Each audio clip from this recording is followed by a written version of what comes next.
Future of NFTs – How laws and taxes apply to NFTs.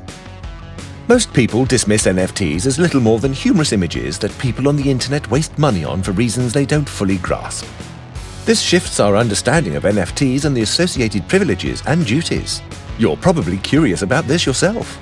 Because of this, we've dug deep into the subject and presented our findings in this video. Please follow along until the very end.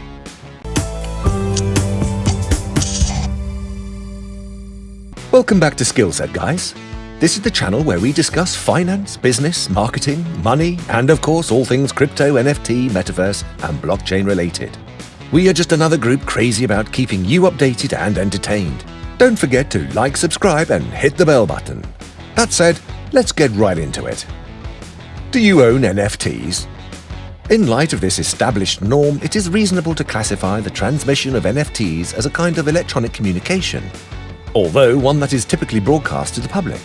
Compared to discreetly dropping anything into the mailbox, mailing NFTs is more like affixing a poster outside of one's home. Like a homeowner who is ultimately accountable for withdrawing indecent or otherwise unlawful posters from their premises, even if put there against their choice, the issue arises as to whether the persons operating blockchain wallets retain accountability for the NFTs they store. Does this imply that wallet owners soon have to keep an eye out for any unlawful material delivered to their wallets and take swift action to delete or otherwise get rid of it? Simply said, you haven't even begun to scratch the surface there. Now let us find out about the securities regulations governing NFTs. In 2011, many other cryptocurrencies, sometimes called tokens and coins, emerged as potential Bitcoin equivalents. During the initial coin offering frenzy of 2017, hundreds of companies attempted to acquire capital by marketing tokens to investors. It's natural to worry about breaking the law when a large sum of dollars is raised unconventionally. Whether the general public would perceive it as an investment, it's important to determine whether or not tokens qualify as a security. If a token's white paper or presentation brags that it is currently listed on exchanges, or even worse calls it an excellent investment, whilst using through-the-roof type hype, it is effectively marketing itself as a potential target. Tokens are often considered securities if it functions as a dividend-paying stock in a corporation. So, exactly how is financial regulation related to the Metaverse and NFTs? Regulation for NFTs and Metaverse. But how do the Metaverse and NFTs fit into the control of cryptocurrency's finances? Since NFTs are just like any other token, there may be legitimate concerns about whether they qualify as securities. To regulators, what certain people may consider art may be nothing beyond stock certificates with images of digitally created monkeys. The ultimate objective is to establish a worldwide real estate market where investors might transact freely while holding the real deeds in trust. Even if most NFTs don't resemble securities, some might fall into the regulatory web. Global regulatory bodies cannot adapt to the Metaverse's fast technological advancements. You might not know that developers are more adept at coding than any regulator is at regulation. What are yield-bearing NFTs? Yield-bearing NFTs are one instance where security restrictions could be triggered. Consider CyberKongs, which has been referred to as the first batch of NFT monkeys. The website claims the project's Genesis Kongs, 999, produces $10 of bananas daily. This means that every monkey holder made nearly $700 per week during the height of the initiative. Is it inappropriate in this situation for any regulator to see each of the CyberKong's NFTs similar to a Class A stock paying out dividends daily on the initiative? Although there is still some uncertainty, the option is not ruled out. If a similar precedent is set, it could be impossible to predict how strict security laws would be in the future. Let's say a creator of NFTs names their series an artist's share and includes 100 of their original works in major contracts that are programmed to immediately pay the owners of each artist's share 0.1% of the artist's total gross earnings from minting and copyrights.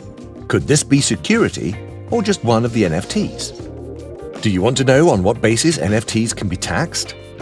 But before we move on, make sure you like, share, and subscribe to our channel and hit that bell notification to receive updates whenever we post a new video. Let's move to the next segment. The Taxation Maze. There are significant issues about why and on what grounds NFTs may be taxed, even in cases when they may not be securities. Consider a fictitious blockchain matchup, where a participant may sign up and start playing for only $20. But the theoretical worth of the in-game products, NFTs, may increase with time. Do the thousands of taxable events that may occur each day from just playing a Metaverse game need an unaware user to prepare tax returns that are on par with those of a small-sized business? Axie Infinity, this game had a sizable player pool within the Philippines until recently, is a good example of this.